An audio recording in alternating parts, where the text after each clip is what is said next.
All right, ladies and gentlemen, now that we have this $1,200 gaming PC all booted up and ready to go, let's talk about a couple benchmarks real quick. Now, we decided to test this PC in a couple of titles, those being Call of Duty Cold War, Fortnite, and Chivalry 2. First up, in Call of Duty Cold War, on a mixture of medium-high settings at 1080p, we averaged over 144 FPS. The combination of the 5600X and RTX 3060 is a match made in heaven. We recently did a build with the i5-11400 also, and did notice that the 5600X gives you significantly more performance. Now, the reason why we saw more performance was probably due to the motherboard choice that we did with the i5-11400, because it was holding back the CPU from boosting as high as it needed to. But with the Ryzen 5 5600X, you really don't have to worry about what motherboard you're going with. It's going to work perfectly fine out of the box, and the fact that you can pick these things up in stock now at $300, no price hiking, the CPU market is pretty much normal now, it's a really good value. And as long as you can get the graphics card, which is starting to get a little bit better,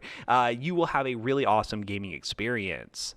Next up, in Fortnite on performance mode, we start to see how powerful the Ryzen 5 5600X is, getting over 600 plus FPS, sometimes into the 700s and even 800s.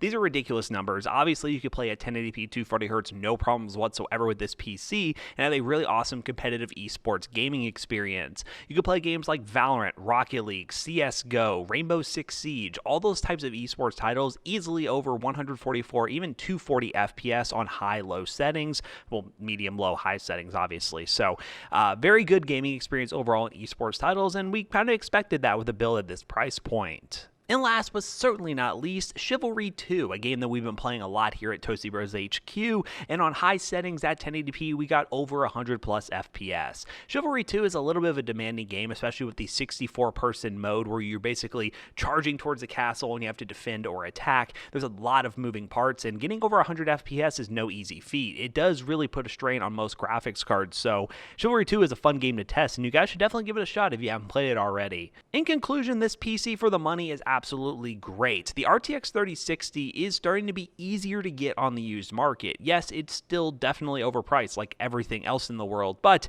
if you can pick one up, you will not be disappointed compared to anything else on the market. And again, I fingers crossed hope that the market does get better, because the RTX 3060 is an absolute gem of a card, and I can't wait to do a ton more budget gaming PCs that you all at home can build.